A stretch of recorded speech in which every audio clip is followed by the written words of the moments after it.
Good morning class. तो आज हम लोग जो संसद का जो फंडामेंटल राइट है, इसे संशोधन कर सकता है या नहीं कर सकता है, इसके बारे में हम लोग देखेंगे। तो चलिए शुरू करते हैं। तो संसद जो है ये फंडामेंटल जो राइट है, जो मौलिक अधिकार है, इसमें संशोधन कर सकती है या नहीं कर सकती है। तो देखते हैं 1950 का जो है गो गो गोपालनवाद जो है इसके केस में कहा गया है कि संविधान का जो है ये भाग नहीं है। जो मौलिक अधिकार है वो संविधान का भाग नहीं है गोपालनवाद में।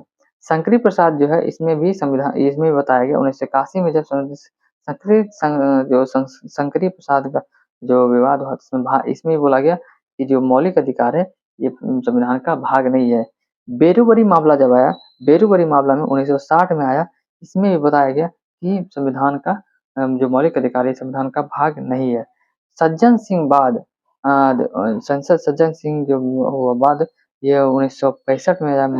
संसद मौलिक अधिकार 1968 के तहत संशोधन कर सकती है। तो सज्जन सिंह के जो है इसके बाद सज्जन सिंह केस के बाद क्या हुआ कि 1765 में संसद मौलिक अधिकार जो है इसमें 368 के तहत जो संशोधन कर सकती है, इसमें संशोधन कर सकती है। इस 1950 में बताया कि भाग नहीं है, तो भाग नहीं है तो संशोधन नहीं होगा। तो 51 में क्या होगा कि इसमें भाग है, भाग इसमें भी बताया कि भाग नहीं है। शंकरी प्रसाद में भी, पेरूबरी 1960 में इसमें भी बोला भाग नहीं है।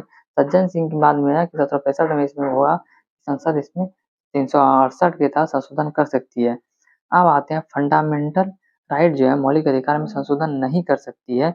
गोलक का वाद जो है 1967 में जब आया, इसमें बोला गया कि मौलिक अधिकार में ये जो है संशोधन नहीं कर सकती है। गोलकनाथ जो है इसमें आया। इस गोलकनाथ इसमें जो 1967 में जब इसका केस आया, इसमें बोला गया कि मौलिक अधिकार में संशोधन नहीं कर सकता है। अब आते हैं 1973 का केशवानंद भारती केस। इसमें बताया गया, इसमें जब 1973 में आया गया, इस समय संविधान के रूप में इसे स्वीकार किया गया। जो मौलिक अधिकार है इसको फंडामेंटल राइट जो मौलिक अधिकार है इसको संविधान के रूप में स्वीकार किया गया। इसमें 1973 में केशवानंद भारती जो केस था इसमें किया गया। ठीक है, बाद में LIC मामला जब 1995 में आया, इसमें प्रस्तावना संविधान के जो आंतरिक हिस्सा है, इसमें बताया LIC मामला में कि जो प्रस्तावना है ना, भारत की प्रस्तावना, ये संविधान का क्या आंतरिक हिस्सा है। संविधान का क्या है आंतरिक हिस्सा है। एक बार देख लेते हैं फंडामेंटल संशोधन कर सकते हैं 1950 में। गोलका संविधान भाग नहीं है। 1951 में शंकरी प्रसाद में संविधान का भाग नहीं है। बेरूबरी मामला 1960 में हुआ, इसमें बताया कि संविधान का भाग नहीं है।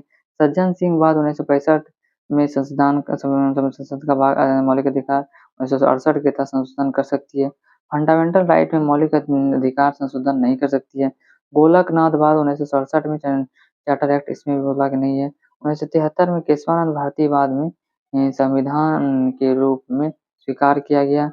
और LIC मामला जब 1995 का हुआ, इसमें प्रस्तावना का इसमें आंतरिक हिस्सा बताया इसको फंडामेंटल राइट को।